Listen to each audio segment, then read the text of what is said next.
3, 2, 1. Welcome to the David the Dog Trainer podcast, episode 94, I believe. We're on 94. Yes. Here we are. We are. We just had a 12-minute, this is what happens. Josh comes here, right? He gets here at 10 o'clock every day. It's 11:36 right now, right? So we'll get on some sort of random topic where we'll start bullshitting about something. This morning it was, excuse me, it was the movie that I watched this morning, which is Barbarian, which Josh also saw. And because he saw it, we then had to spend about a half an hour talking about that movie, which movie was ridiculous. If you guys haven't seen it already, go watch it. Go see Barbarian. It's a wild movie, man. It's on HBO Max right now. You can go watch it for free. Then that started turning into, man, we're coming up on the end of the year here.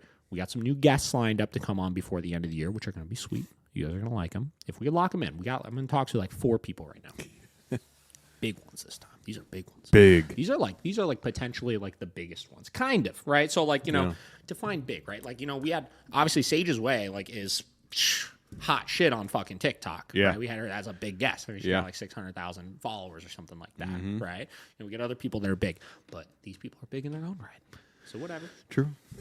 So we got that. Start talking about that. Then we start talking on how are we going to make this podcast better next year? All right. So last year, it was kind of just all right at this table. We sit down. We talk about things. We've got 2 other mics in case somebody wants to come on and join us. It's cool, right? Then we got this fucking TV, right, for the following year, for this year. We start reviewing stuff. We're able to have virtual guests come on the show.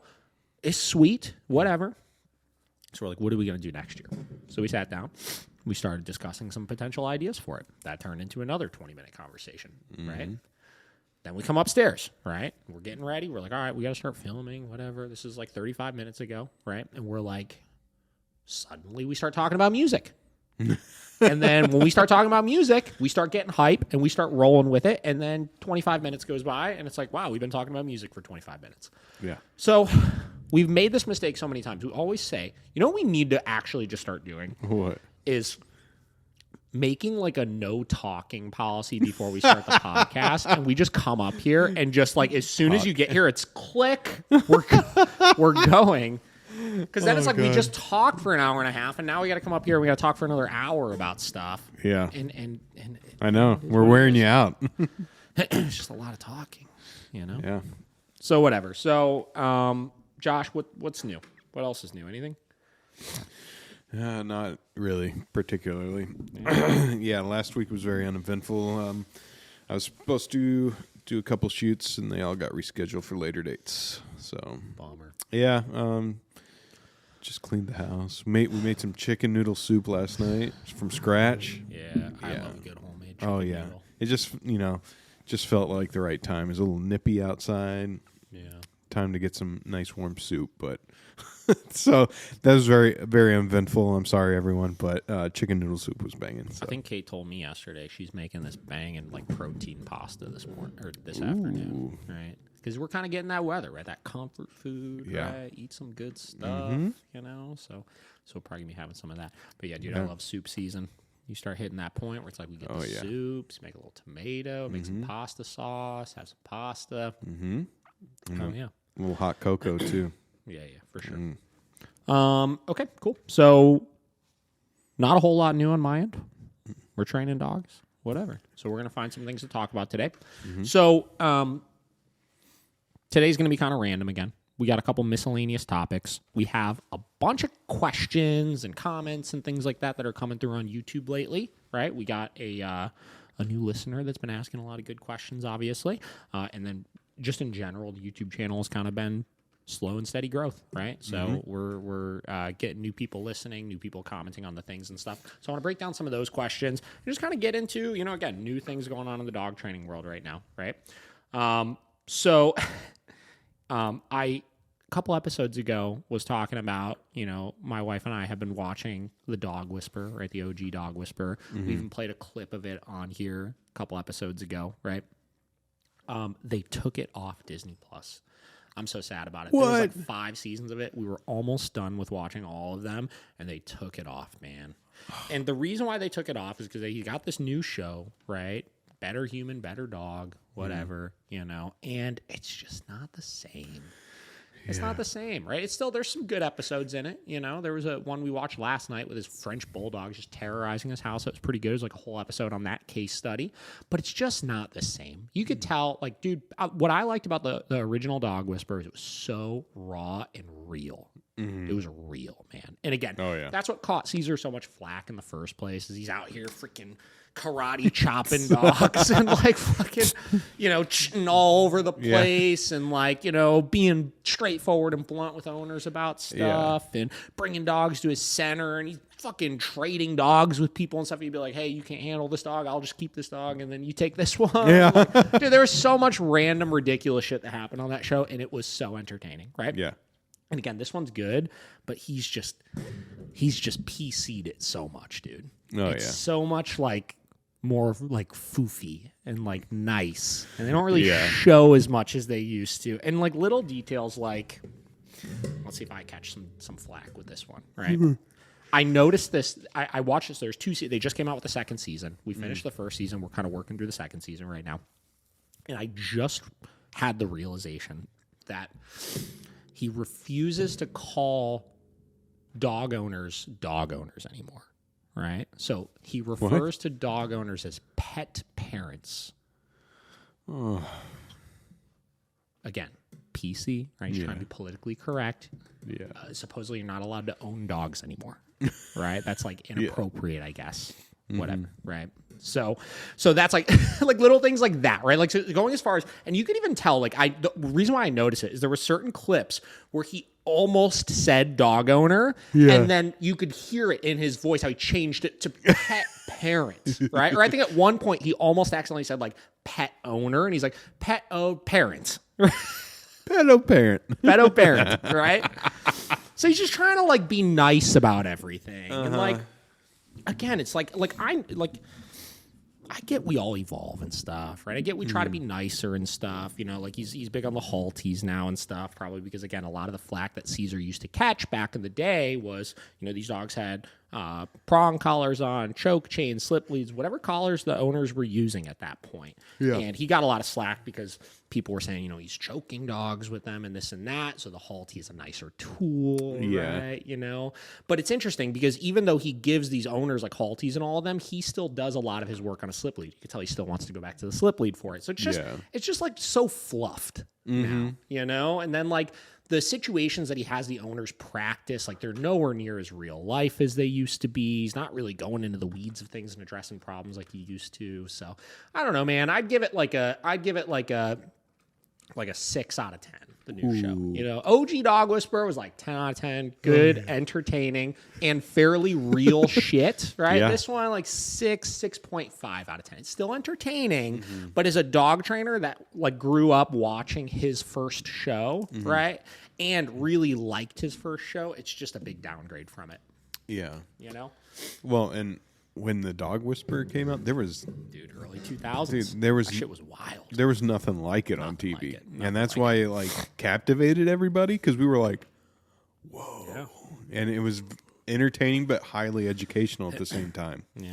And I wonder if it's not him, if it's just like the... No, it's not a him thing, right? Like, like he's such a huge name at this point, right? And there's so much production that goes into the show, right? Such massive teams and probably so much funding behind it and stuff like that, that he doesn't really have another option. You know? Like, hey, Kate even pointed out the other day, and I don't know how much of this is conscious versus not conscious, but if you watch his old Dog Whisperer shows, he was such a like he's talking about pit bulls all the time in the old show. Like, I love these dogs. You know, he had his personal ones, Daddy and Junior, that were like his like, I'm trying to fight against the breed standard and like show how great these dogs are. And he would literally talk about it all the time on his show.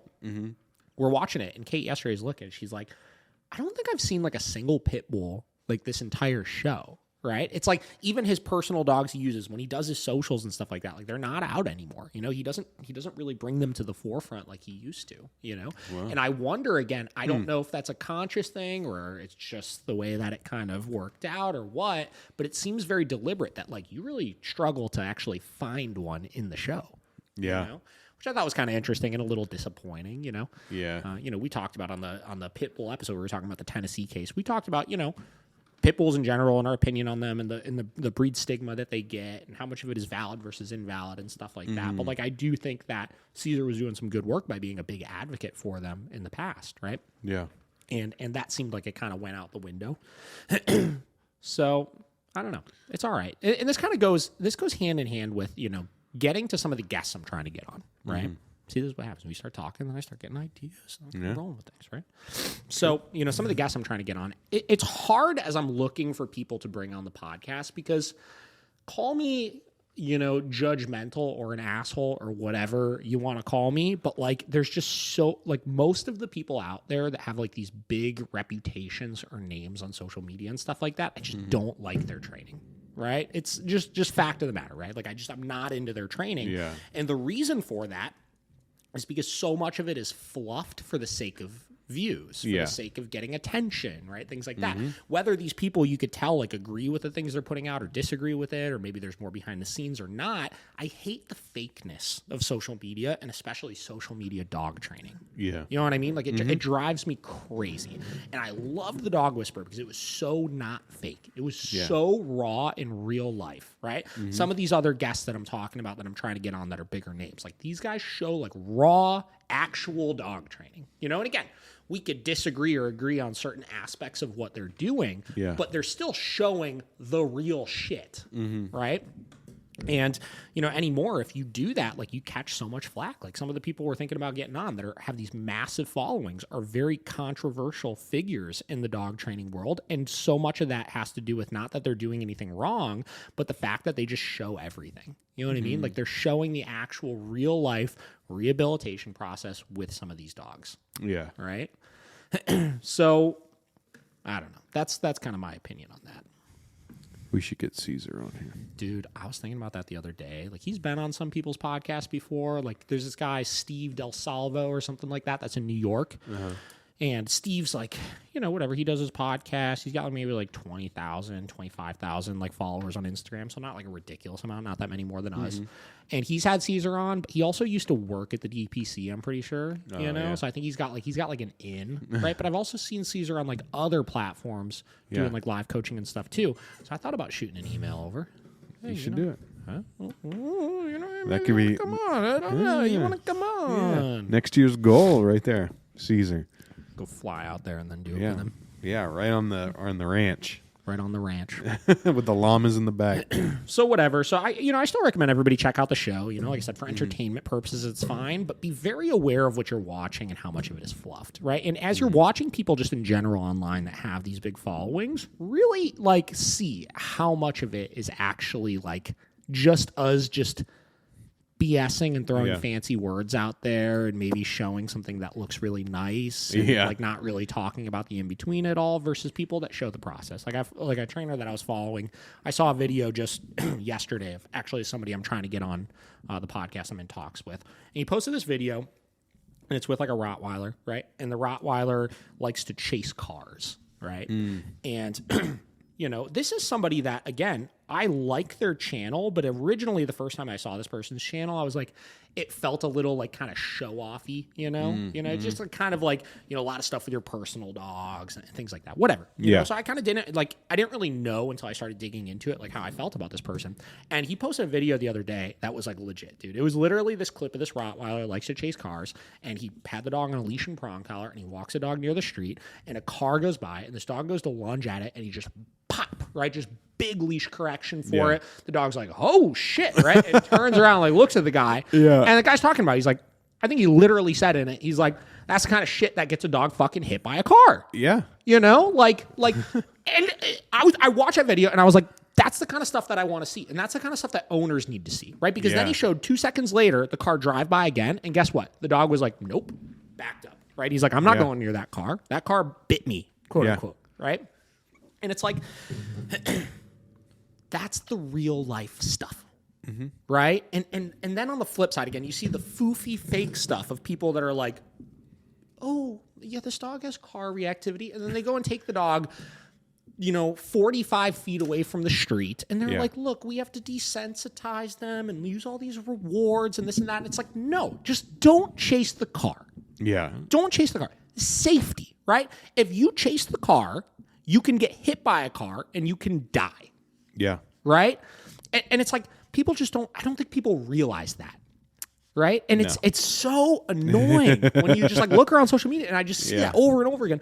Well, you could have done that. And then, this guy, for example, right, probably is going to have 8 million people commenting on that. You could have done that in such a nicer way. You could have done that with treats and without conflict. And now the dog's scared of you and it's scared of the car and this and that. And it's just like, we've just like dumbed things down so much for the sake of being nice, right? That we're getting past the fact that this dog wants to chase cars and is going to get hurt by a car because he does so. And no matter how many rewards you want to use to keep the dog's attention on you, if you don't tell the dog, don't chase the fucking car, something bad is going to happen. We had the same thing happen with us. We posted a video a couple months ago, right?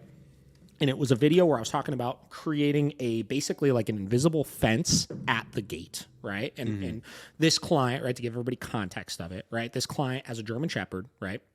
Done a lot of training with the dog, right? Dog is pretty good, but their back gate in their backyard or whatever, when they go to open it, this dog wants to go flying out of the gate. And same deal. They're like, we're scared this dog is going to run out and then either get into a fight with another dog or get hit by a car. And we want to be proactive about addressing this problem. So I was like, all right, cool. Here's how we're going to do it, right? We're going to use an e-collar and we're going to set an invisible fence perimeter at that gate. You're going to open the gate. If the dog flies through, we're going to give a big correction for that and get the dog back on that side. The same thing this guy did with chasing the car. Only difference is he used a prong collar. We used an e-collar for it. Yeah. Same concept though, right?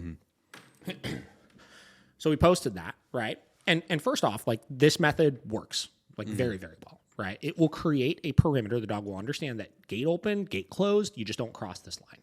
Right? It's the same exact thing people do with invisible fences, right? Yeah. And everybody commenting on this I think it was TikTok, right?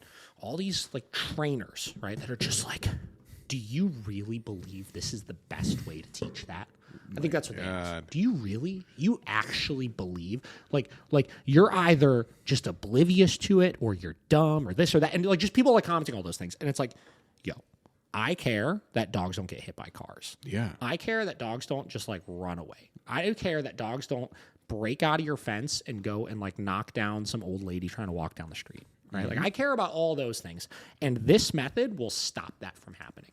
Yeah. Right. So yes, I do think this is the best method for this individual dog to learn that perimeter. Yeah, exactly. Right. And it's like, I just try to not dumb it down. I try to not fluff it too much. I understand there's 9 million ways to teach a dog to wait at a doorway, but I have to weigh in when I'm looking at what is the best method for this dog. I need to weigh in competency of the owner. I need to weigh in long-term reliability as far as if I slack off on the rewards. Let's say I taught this with just rewards. If I slack off on the rewards and consistently reinforcing this, at some point, because the dog's never been punished for making the mistake, that dog is still going to go flying through that doorway and go get hit by a car. Right? Yeah. So that's it. Yeah.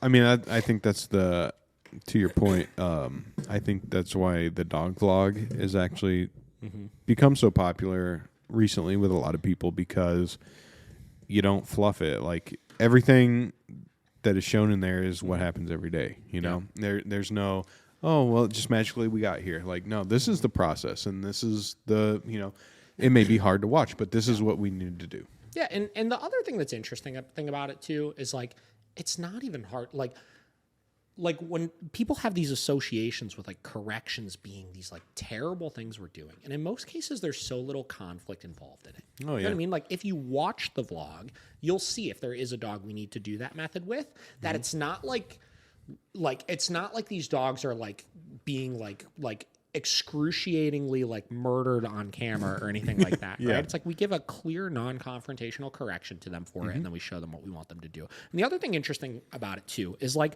no matter what, when we're posting shorts and reels and TikToks and stuff like that, we have 60 seconds to show you guys a clip of something and give you guys a taste of the things we're doing. And the other thing, like the person was saying, is like, oh, like, well, people on TikTok are going to take this and they're going to go try to do it. And it's like, I don't remember the exact context of what they were saying, but they were like, yeah, like you're giving advice. People are just going to go and do, and they're not going to know how to do it. And then they're going to do it wrong and this and that. And I'm like, you know what?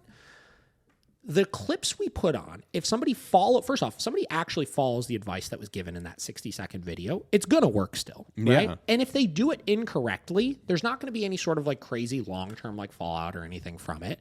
And I think everybody needs to be aware of, like, TikTok is not a dog training platform. Meaning, right, if you're going to TikTok to learn how to fully train your dog, right, you could give it a go, and these tips will definitely help you. But, like, it's kind of common sense that, like, we charge thousands of dollars for these services because there's so much more to it than a 60-second video. Yeah. You know what I mean? And we could either choose to just not put anything out ever or say anything on our platforms for the sake that somebody may take it the wrong way or, you know, take it and do it incorrectly or something like that. Mm-hmm. Or we could post it with the assumption of, hey, this is a taste of the kind of work that we do and the type of advice we usually will give. And if you want to actually learn how to apply it properly, you could hire us for it. Yeah. Right? It's not like I'm sitting in front of a camera and looking at the camera and like, hey, do this exactly like this and then do it this way. All the things that we post are clips from our vlog of us talking to individual clients and giving that person the information. Mm-hmm. You know what I mean? Like I'm talking to this individual that I know all the context of their situation, and that individual isn't you, right? Yeah. And if that applies to you and you listen to that and you're like, oh, actually that makes some sense. Let me see if I can apply that to my case. That's why we put it out there. Mm-hmm. But we're not telling you directly, this is the solution for your case. Yeah. We're not, right? There's so many variables that go into all that kind of stuff. Mm-hmm. And because we put out that vlog, that's where you can go to get the full context of it. Yeah. Right? That's where you can go to figure out why we gave that piece of information to that individual client. That's where you can go to hear the actual question that was asked to us when we gave that solution, right? And then you could get further context of how it might apply to your life. And then from there, again, you could take that information and roll with it. It might work really well for you. Yeah. But the information isn't for individual people. It's to help show you guys how we go about solving individual problems for different people, but with the caveat that you should still work with a trainer. A trainer will help you understand the context and the best approach for your specific dog. Yeah. It's tough, right? As I'm working through this right now, like I'm just kind of venting and ranting about this, right? But like as I'm talking about all this kind of stuff, it is one of those things where it's like, you know, with that mentality of somebody might take this information and do it improperly, like nobody should post anything on social media ever then at that point. Yeah. You know what I mean? Aside from like the bullshit sales, you like, hey, come to us. Hey, come to us. Yeah. You know what I mean? Like the information that we put out there is to help validate the work that we do and show people and give people a taste of how we do it and what we do it. It's marketing for the services we offer, right? But we're not selling, pay us $30 a month to be a part of our TikTok channel or our Patreon or something like that so you can learn how to train your dog. We're not marketing ourselves that way. Mm-hmm. We're marketing ourselves as, hey, this is a taste of what we do so you could then hire us for services. Yeah. I like that approach a lot more because I think when we were talking to Tyler, and we talked about like TikTok and all these people, because there's a lot of TikTokers that do talk to people like that, like, oh, hey, this is the solution for your dog, and make those like blatant blanketed like guarantees, and I think that's where a lot of people get in trouble, because like the one I can really think of is that one English guy or Scottish guy that we watched a little video on. Southern End Dog Training. Yeah, like trying to get him on the podcast too. Yeah, I did him a couple times. Oh, there you go. Well, but he does that a lot. Adam Spivey. Yeah, Spivey, but he does that a lot. He's like, "This will do it for your dog," and I've always hated that, like people that do that, because it's like, yeah, like you said, you don't know. Yeah, but let me also caveat this with, like, I don't even have a problem with people that do that. You know what I mean? Like, I'm just arguing the point of, like, if somebody is going to have an issue with the information that we put out there over something of, like, hey, like, this is how we solve this problem. This is how I worked with this individual dog, right? Mm-hmm. That the information isn't directly for you. The information is for the fucking person that I'm talking to in the video, the person that hired me for dog training services to give them the best information on stuff, right? Now, I think to the credit of somebody like Adam Spivey, who does a lot of videos of like, hey, this is a leash handling tip that can work for you, right? I I think that in the way that he typically puts information out there of like, hey, this is something that could work for you. I'm not saying do exactly this and it will literally solve all your problems. I'm saying, hey, this is a technique that we'll implement and it might work and you can give it a go. Yeah. Because I don't think there's as much harm as a lot of people think there is as far as you experimenting with different methods for things. True. You know? Mm-hmm. So. That makes sense. Yeah, I mean, I get what you're saying. You know, Not him. It's like it's such a delicate balance with things. Yeah. And he's the only one I can think of off the top of my head. But there are people out there that kind of just, don't know what they're doing. And then they tell people this. And then people go and try it. Yeah. It's just interesting. It's just like, this is what social media is like such a blessing and a curse for this kind of stuff. Because like 100%. We can put ourselves so much out there and then just like, but we're also putting ourselves to be critiqued by everybody, which is fine. That's what we sign up for. Like, I don't have an issue with it, obviously. For sure. Right? But sometimes people take it the wrong way, I feel like. People will critique things that they don't fully understand because we're putting ourselves out there in the form of 60-second clips. Yeah, 100%. Right? And then they just make these like broad assumptions about stuff. Mm-hmm. So I don't know. So that's, another thing that's kind of been going on that I've kind of noticed as far as like things that frustrate me in the dog world, And as I was watching Caesar yesterday, that's how this all kind of stemmed from that. That was the vibe I was starting to get from the new show, is he's trying to, you start then putting out information for the haters, essentially, right? You're putting out shows and you're putting out, things on social media and stuff like that for the people that critique your stuff that don't actually fucking know you. And you're putting it out there so like there's nothing they could say bad about it at the expense of hiding some of the information that you're actually giving. Yeah. Mm-hmm. So whatever. So that's thing number one we're going to talk about. Next thing that I want to do here is we're going to get into a couple of different topics, right? So I've got, how many do I have here? I've got 3 to 4 individual topics. We'll see which one of these that we talk about. And these are questions that we got on YouTube videos that I've already replied to the people, but I want to kind of get into the weeds with the questions a little bit, right? So first question, this was one where we were talking about socialization. It was on a podcast episode, the one we did with Kiba Canines, right? So this person asked, so for dogs who have a tendency to overcorrect, how do we get them to tone it down? Does it come down to practice and being around other dogs daily, right? So let's talk about the concept of overcorrecting, right? We talked about this a little bit in the Beckham's dog training video that we did last week, where we were talking about his dog Prince and how I thought he was overcorrecting a little bit, right? So first off, what is a correction in dog communication? A correction is a dog communicating a boundary to another dog, right? Now, what is an overcorrection? An overcorrection is when that dog uses, in our opinion, right, an excessive amount of force to deliver that message, right? So that could be if a dog is just kind of coming up to them and sniffing them and that dog wants to set a boundary, that could be instead of them just going, them going, right, like jumping on them and pinning them down and like just getting really over the top with communicating that boundary. Yeah. Right? Again, dog communication is normal, and a correction is a correction, and as long as it gets the point across, it's not that I have an issue with it, obviously. I want dogs to be able to communicate with each other. But if we have a dog that's consistently overcorrecting, there are 2 factors to why I think that will happen, right? So in the case of Prince, right, Beckham's dog training's dog, we discussed that I think Prince probably went straight to an overcorrection with the other dogs because it seems like Joel, the trainer, uses Prince for every single social test with other dogs, right? So Prince is probably going into social situations constantly on edge, thinking this dog is probably going to try to attack me, so I need to just get the job done right away to keep them away, right? That is my opinion, right? So how do we stop that in that situation? We balance out how many times we're using him as a tester dog. So if I start noticing he's going to overcorrections constantly, I start putting him around balanced dogs only until his stress level starts to come down a little bit, and then he starts realizing he can get away with getting his point across using less intensity, right?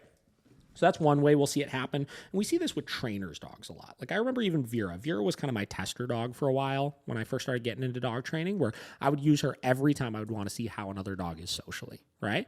And she was great with it for a very long time. And she never got bad with it, right? But you could tell she started hitting a point where she would come into socials and just be less overall playful and more just like, all right, here we go again. And again, the second you start noticing that, it's your job to either, again, really balance it out, or maybe like 1 out of every 9 or 10 socials, they're around, a dog that they actually need to like be doing correcting and stuff like that. And the others are social, well-balanced, no problem dogs, right?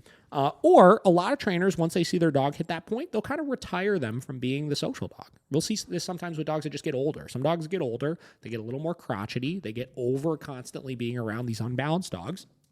And you hit the point where it's like, hey, you did your job, you can just chill now. Right? You're in retirement of this kind of stuff, right? You get to be around just easy dogs from now on. Yeah. That way you don't have to be on edge anymore, right? So that's one side of the overcorrection side of things, right?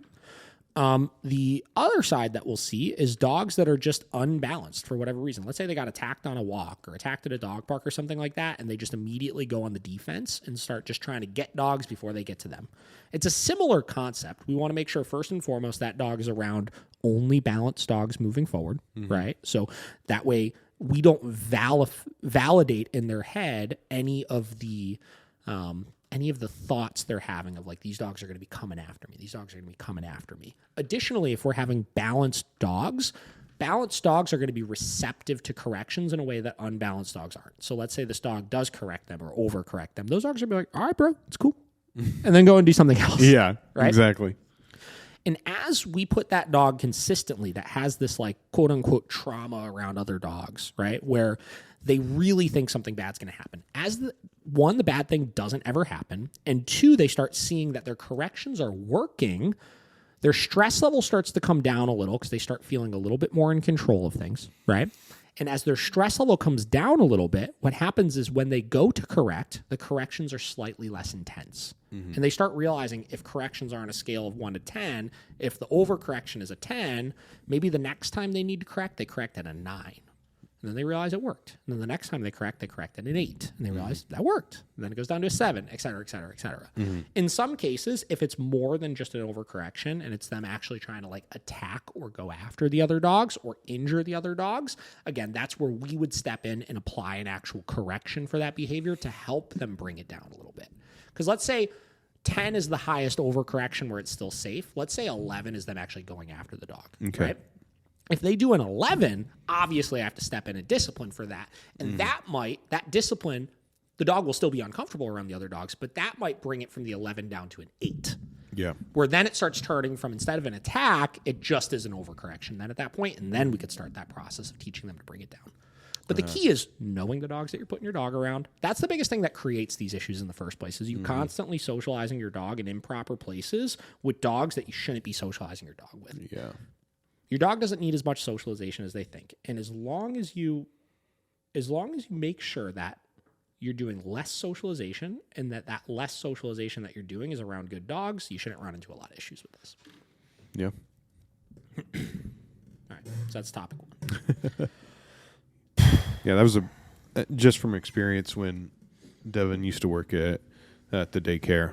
She used to bring Bender all the time. Yeah. But then it was a noticeable difference towards the end of her working there, where he would go and he would just basically just shut down. Yeah. Like he didn't want to be there. You could just tell. And we see that a lot with daycares in general, right? Where your dog can go to daycare, and the first couple times they go, they're playing machines. But then because the environment is so chaotic and they can't get away from it, and there's so many dogs that are constantly coming up to them, they're needing to increase the intensity of their reaction to get those dogs to create space for them, right? And that just comes down to, again, you're socializing your dog in an improper situation. There's too many dogs for them to get their point across with 1 or 2 corrections, where they need to do it 15 times because there's 15 different dogs that are approaching their space. So you want to be aware of those types of things too.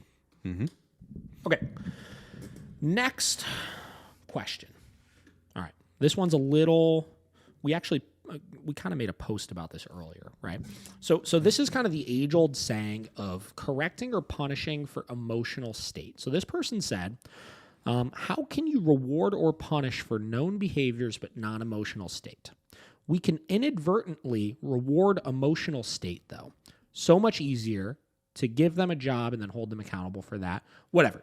Generally, the point of this question was, we tell people a lot of times you can't correct for an emotional state, right? And this goes against what a lot of trainers will tell you, which is like correct the anxiety, correct the fear, things like that. You know what I mean? You can't really correct for an emotional state, but we also kind of contradict ourselves a little bit and say you want to be mindful of where you're giving praise because you could reward an emotional state, right? You could reward a fearful state, right? Yeah. So if we could reward an emotional state, why can't we correct for one? And I think that serves for needing some clarification on what I mean by rewarding for emotional state and correcting for an emotional state, right? Okay. So first things first, we need to be aware of the fact that emotional states are not very conscious things for dogs or for people. Let's humanize this for a minute. Josh, have you ever been in an argument with somebody? Yes. And you're like, we're fighting about something. And the person says, you need to calm down. And you're like, what are you talking about? I am calm. Yes. Right? Like, yeah. I think we've all been in that situation before. Of course. Right? In the heat of that moment, we are not aware of the emotional state that we're in. That's 100% true. We're not. Right? We're aware of what's happening, right? And we're feeling a certain way while that thing is happening, but we're not conscious of, wow, I'm really amped up right now. Now, sometimes you can be. We could argue that a little bit, obviously. But generally speaking, we're much more aware of the things we're doing. Let's say you were arguing and you were pounding on the table constantly, right? Or you're arguing and you're, I don't know, doing some sort of physical thing, right? And that person said, hey, stop pounding on the table right now. Yeah. Right? You'd be like, oh, yeah, you're right. I am pounding on the table right now. Right? You're being annoying, yes. So when I say you can't correct for an emotional state, what I really mean is that you could be much more clear about correcting for something a dog is doing while they're in an emotional state. And if you start practicing impulse control, again, with the human side of things, let's say I'm pounding on the table. Let's say I become mindful of, I can't pound on the table right now. And I'm still in an argument, but I'm like, I can't pound on the table at this moment, right? Your energy is probably going to come down a little bit because your brain is focusing a little bit more on what you're doing and how you're feeling in that moment then at that point, right? So your stress level, it will inadvertently affect that emotional state of mind. Right? Yeah. Now let's use the opposite, right? Let's say rewarding for an emotional state. It's not that if I'm petting a dog when they're anxious, that they're going to be like, oh, I'm anxious right now. This reward is for being anxious. I should be more anxious. It's not like that's going to happen. But what happens is you coddle the dog while they're anxious. And again, humanizing things further. Let's say I'm anxious about something and somebody comes over and they say, you know what? You're totally right to be scared of that thing. That thing actually is really scary over there. You see that? You see that Christmas tree over there in Home Depot that's out the last week of October? Yeah. You know, and it's really scary because it shouldn't be out until probably beginning of November or middle of November. You're totally right to be scared of that. That's stupid. Right? We wind up coddling to that state of mind of reassuring ourselves that there actually is something scary. Right? So the things that we do when we're anxious, right? When we're reinforcing those types of things, even though the dog may not know that they're for the anxiety or they're for the fearfulness, right? By reinforcing the things the dog is doing while they're in that state of mind, it could inadvertently create more anxiety by reassuring them of how they're feeling, right? So that's kind of how some of that works with that type of stuff, right? And that's kind of my clarification on the whole concept of correcting for emotional states of mind or rewarding for emotional states of mind, right? So that's topic number 2. I like it. Okay. Next question. Again, this is a long one here, so I'm going to kind of paraphrase this. Okay. So in a nutshell, they said, what would you typically do if you have a loving family that never crate trained, the dog is out of control and an anxious mess, gets into everything, counter surfs, chews things, frantic when nowhere to settle, et cetera, et cetera. Apart from all the other things, by satiating the chewing, lack of exercise exposure, it is very hard without the crate to control the environment. Would you crate train 9.5 months, et cetera, et cetera? So basically, in a nutshell, they're asking, hey, there's this family that we're working with that has a totally out of control dog. The dog's getting a little bit older at this point. It's not a puppy. Obviously, 9.5 months, in my opinion, is extremely young still. It's still a puppy, right? But let's say the dog was 7 years old, right? And an owner came to me and said, my dog's out of control, destroying everything when I leave the house, having accidents everywhere, et cetera, et cetera, et cetera, right? But the dog is not crate trained. How would you handle that situation? Okay. I would crate train the dog. Yeah. Right? There's no solution aside from that. And I'm empathetic to, like, there are some owners that are just like, my dog has never been in a crate and I really don't want to do it. And I would really rather solve all these issues without actually being present. It's just not possible, right? When we're not there, if the dog is learning they can get into things and learning that they can, be all anxious and stuff when we leave the house, right? They're going to continue to do that unless we physically make it impossible for them to rehearse that behavior. And the only alternative to it, which this isn't even realistic, right? Yeah. Is for you to, like, a week straight, leave the dog loose in the house with cameras set up all over the place, with you sitting outside with, like, an e-collar or something like that, and just correcting the dog anytime they went to go rehearse those things. But I just don't think I don't think any human can be consistent enough about that. We're we're talking like 6 hours straight. You need to be sitting there monitoring the dog, right? Thank you. For like a week straight to even start to get some headway with it. Like, I just don't think it's physically possible with any of that kind of stuff, right?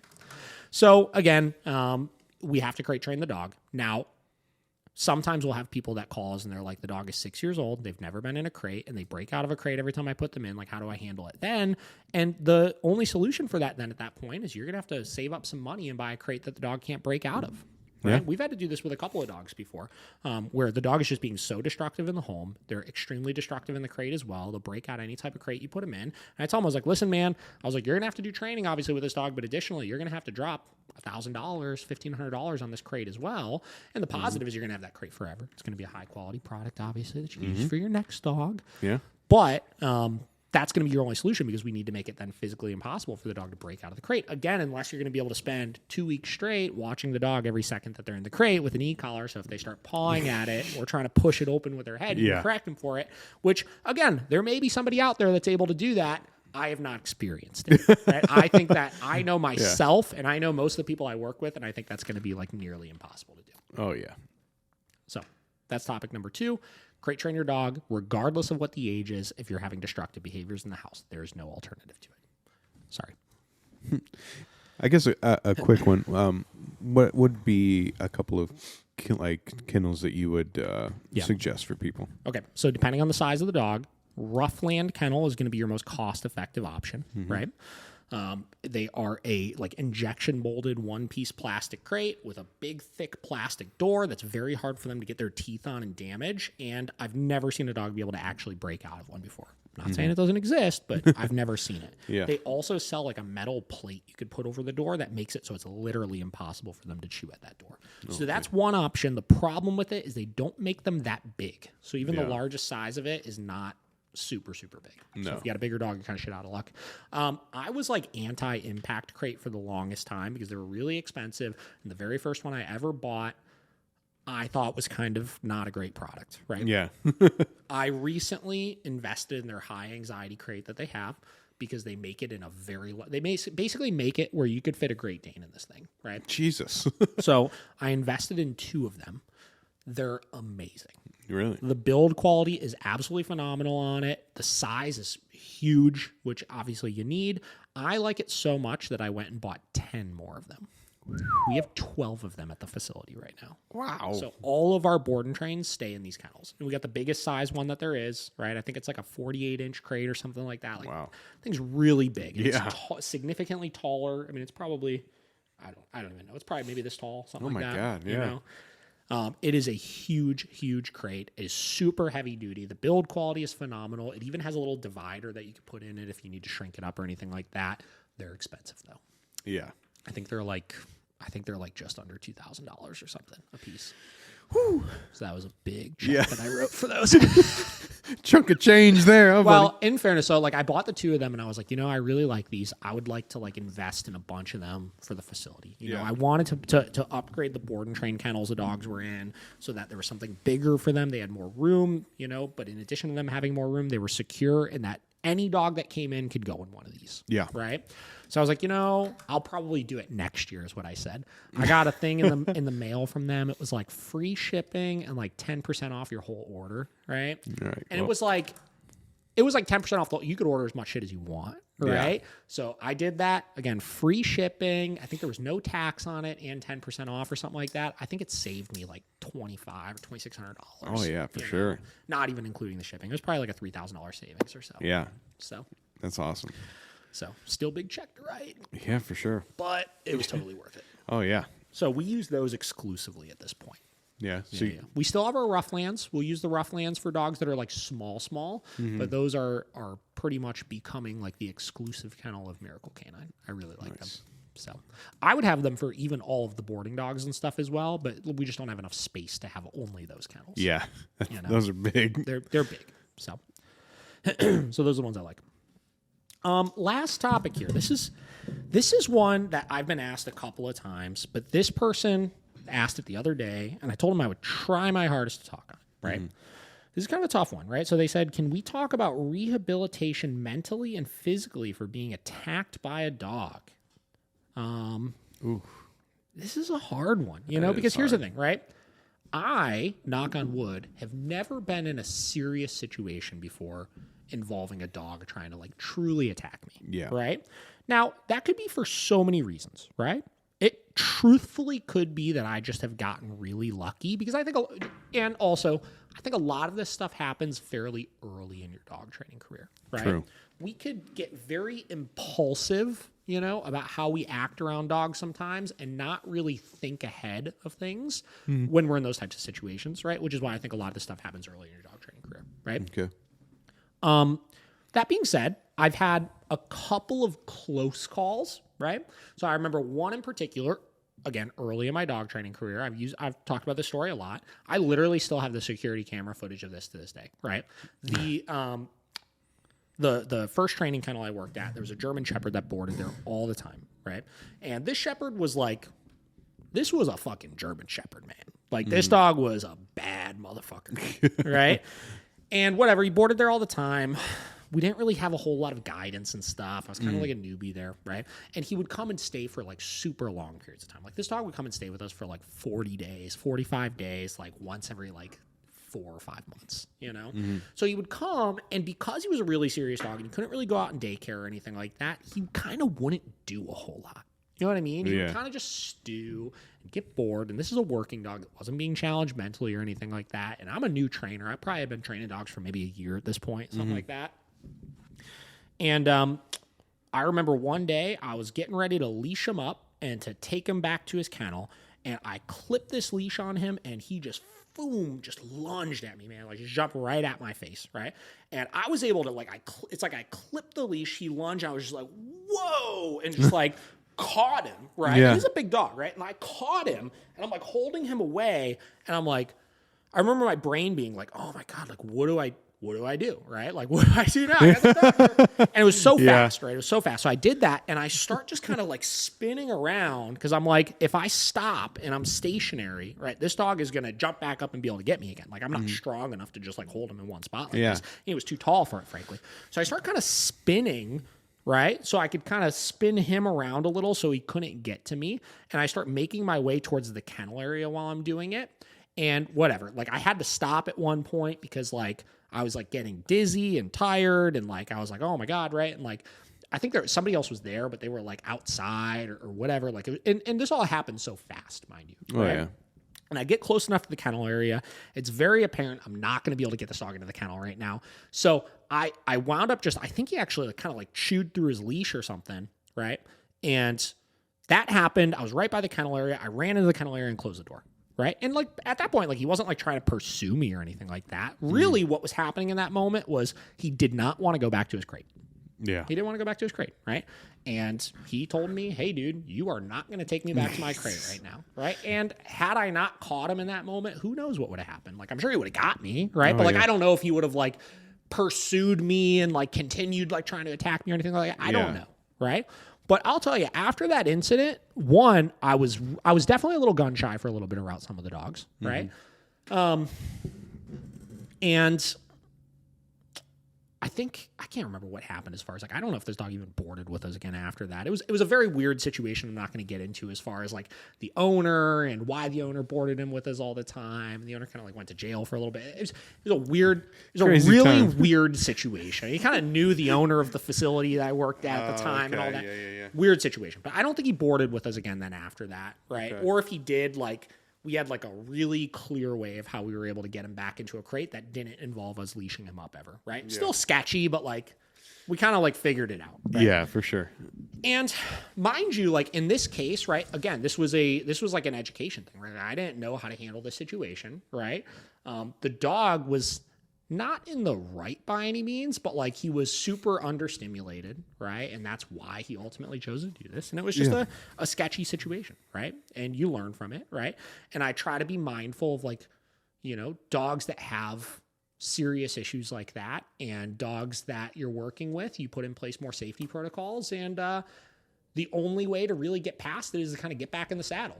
You know, like actually the dog did board with us for a little bit again after that. And like I said, we just had to adjust the approach in which we put him back into the kennel, right? Whatever. So again, nothing really happened. Like I like kind of stayed in there for like 4 or 5 minutes and like caught my breath. And I was able to like, I think put a big ass bowl of dog food in his crate and he was able to just like run back in and go and get it then at that point, you know? So it wasn't as traumatic as it could have been, obviously. Like I wasn't injured or anything, you know, but it was kind of a wake up call situation for me. Yeah. Right. And I think because that situation happened, I went into, you know, moving forward for pretty much the rest of my dog training career, I've been so mindful when I work with dogs because, like, I don't want to get, I mean, nobody wants to get bit. Like, I don't want to get bit. I don't want to get attacked by a dog. No thanks. I also knew a lot of people that got seriously attacked by dogs.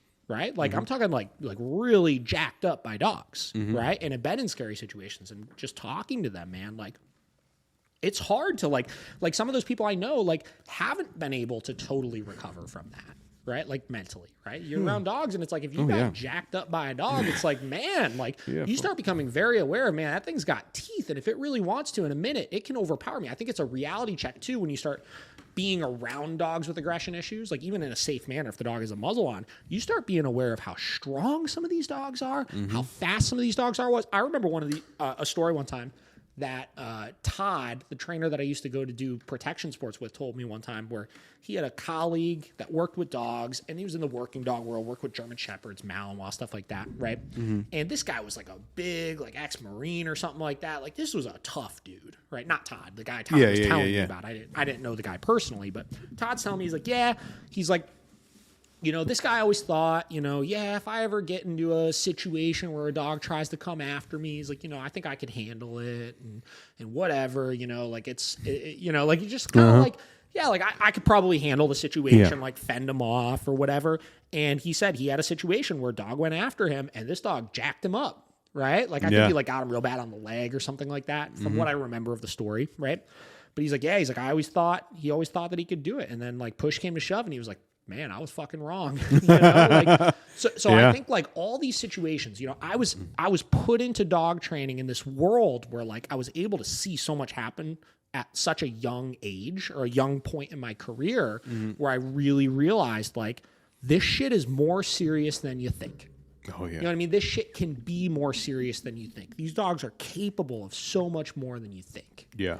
Right? Where I try my absolute hardest to just be safe about it.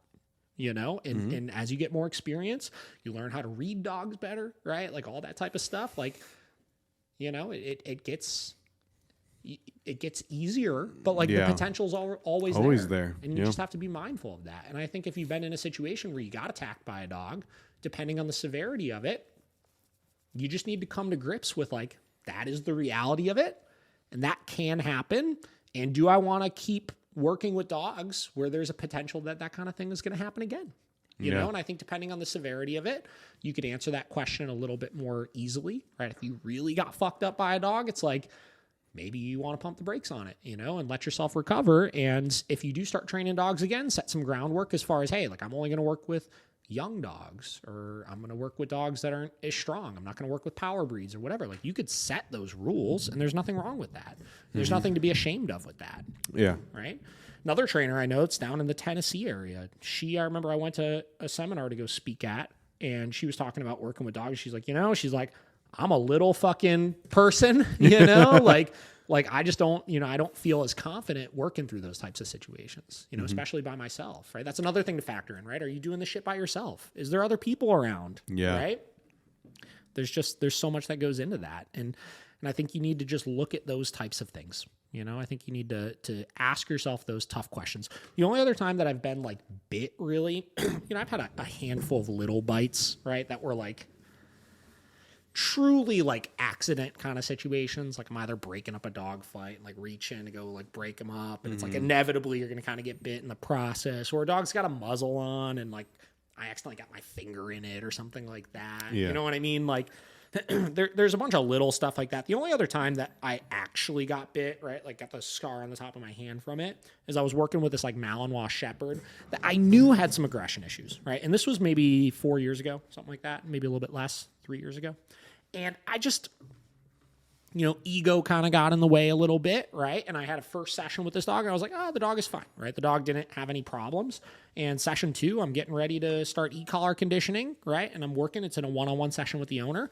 And I remember I went to go pull this dog under the bed, and he didn't like it, right? And he just turned around and jumped up and like grabbed my hand. And I was able to pull my hand away, same deal, pull that leash back. And the owner came over and grabbed the dog, right? And I big ass fucking gash in my hand. I mean, it was probably 2 inches wide or something like that at that point. I mean, you're looking down straight into it. You saw the little stuff that's inside of your hand. Then at that point, so it's like like that was another situation that happened. And again, let's take that exact example, right? That was a mistake I made, right? Like I moved too quick with the dog and I didn't put in place the safety protocols that I needed to. And again, I got kind of lucky in the situation. Again, the dog wasn't trying to necessarily maul me. He was just like, hey, don't fucking do that, right? And I'm going to tell you not to do that with my mouth. Yeah. And, again, I'm not a tall guy by any means, but I'm stronger than some people. And I was able to kind of pull this dog, punch the ceiling. I was able to pull this dog away from me real quick, right? And then the owner was there also, where if hypothetically speaking, I wasn't able to pull the dog away, the owner was able to come and grab the leash. There's somebody there, yeah. You know what I mean? So you just got to be safe with this stuff, right? Like you got to be aware of the protocols you put in place and the precautions you put in place. And when you're working with dangerous dogs, like you don't do it by yourself, right? Yeah. Or if you're going to do it by yourself, you're accepting those fucking risks, right? You got to have a real conversation with yourself of like, if something happens right now, how am I going to handle this, right? And I try to just look at dogs, and if I'm taking a dog out, I don't give a shit if it's the friendliest dog in the world, right? I'm very mindful of the emotional state that they're in. And I never just go like, nah, it's fine. They're just going to be fine. I always kind of have this like backup plan in my head. You know what I mean? Of like how I'm going to handle a situation. Yeah. So I don't know if there's a good way, like there's not a good thing to say other than like, this is the reality of working with dogs, especially if you're doing behavioral modification work, right? Is you just, you live, you learn with some things, and you do everything you can to prevent some of this stuff from happening. Yeah. And you just be safe about stuff. And you have good health insurance. Great health insurance. So I don't know. That's kind of my opinions on that. I don't know if there's a whole lot more to it than just that. Yeah. What do you think? I think you're right. You just have to be mindful of the things that could happen. And I think your number one thing is don't work with an aggressive dog when there's no one else in the building. Yeah, this is where you get into also like having a facility, right, that you can do these things at. Like you also like having these dogs in your house, right? Yeah. And then like having reality conversations. So like if you as a trainer are truly, even after working with a dog for a little bit, like scared of a dog, that's where we really need to be looking at. Like, is this a rehabilitatable dog? Yeah. Like we could glorify, and again, I'm guilty of this, right? We can glorify working with aggressive dogs sometimes because they can be some of the most rewarding experiences you possibly have when you have a dog that, may have some issues and you're able to get them to live out the rest of their life successfully with their owner, right? But in the end of the day, dangerous dogs exist, right? Yeah. And again, depending on the severity of situations, some dangerous dogs probably shouldn't continue to exist. Yeah. And those are the things, some people jump down your fucking throat about it, right? But it's kind of the reality of the situation, So I don't know. So those are my opinions on it. So that's kind of just a rapid fire, couple topics, obviously. get into those things, talking about fluffy social media bullshit, talking about Caesar, talking about those questions. I think next week we're probably going to have a guest on, so we'll have some more interesting things to talk about. Keep sending your questions in. Hopefully you guys enjoyed some of the things we chatted about. Heck yeah. Got anything else? That's it for me. All right, guys. Well, have a good one.